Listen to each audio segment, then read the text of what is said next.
welcome to Endava Shorts. I'm Joe Dunleavy, the Head of Innovation at Endava, and today I'm delighted to be joined by my colleague Tomas Bedenk, who is the VP of Extended Reality at Endava. How are you, Thomas?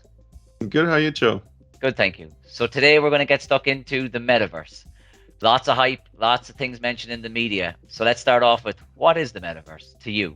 I think for me, the metaverse is the next version of the web evolving to be a place where you meet online, where you discuss things, where you socialize, but also something that is more interactive than the web, more continuous, a 3D world that you're experiencing, or that same virtual layer could be on top of our physical world to augment and to give more information onto that world as a digital layer.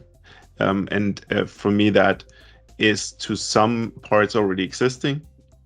And you can see it in games, you can see it in virtual reality applications, you can see it in some marketing or some very experiential websites. But it's also something that is continuously developing and growing as we approach like the future of digital medium. So you mentioned gaming. Is the metaverse just all gaming, or what's your view there? First of all, gaming is not what it used to be. In the 80s, it was like being at an arcade machine or playing your home console. It was mostly children. Now, basically, everyone is gaming. From people online, about 90 or 80% are gaming in some extent. So it's the lead medium of the next current generation, and that's why it is absolutely valuable to understand it, to understand the expectations of the users, and understand why the people are there and what they want to experience, and how you can use that for your business. Okay, so you mentioned experience in the metaverse. If I'm listening to this and I want to get started on the metaverse, where would you recommend somebody get stuck into it? Look at all the different angles of the technologies that are converging to generate this metaverse state or hype right now. And of course, what goes into it is virtual reality, augmented reality, but also 3D online games and online experiences, as well as augmented layers over your virtual world. If that is at conferences, hybrid conferences, also work meetings that can happen in a different way than face to face, but also in a different way to video meetings. So there are a lot of aspects, and my recommendation would be try to feel how that is different to other media. Try to not just watch someone do it, but dive right into it. Try out a virtual reality meeting tool. Play Roblox with your kids. um, Look at some of the marketing experience, some of the fashion brands throughout there in the metaverse, and try really to feel the difference. So you mentioned a couple of company dynamics there. If you're listening to this and you're a company, a co-founder working in a company, why is this relevant to you? Why should you care if you're sitting here wearing your company hat? Uh, Obviously, there are many different angles to this, depending on what kind of company you are. For startups, it's a business strategy. This is how you get funding right now. So that's almost enough of a reason to go in there.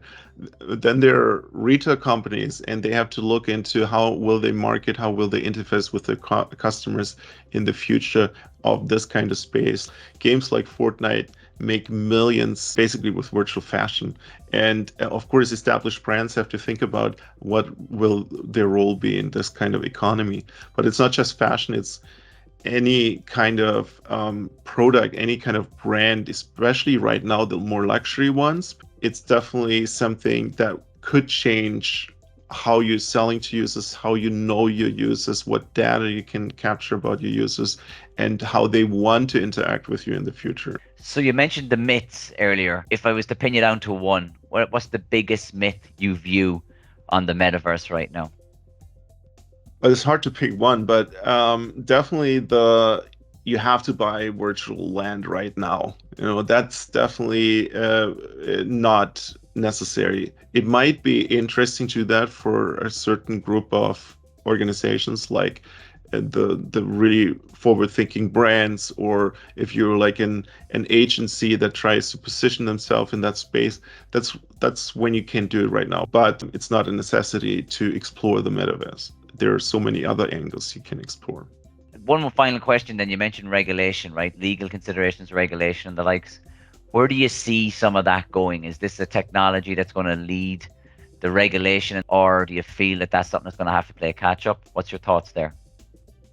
I mean, there's always catch up with regulations and technology and platforms, and we will definitely see that from different angles, from the crypto space, how that's already starting to be regulated, not accepted or accepted in certain countries, or also like public space. If you take an augmented reality layer above the world, who is in control of like hiding all the advertising, or who is in control of putting new advertising on top of your monument in the center of the city? Like, who owns that public space? Will it be one organization, multiple organizations?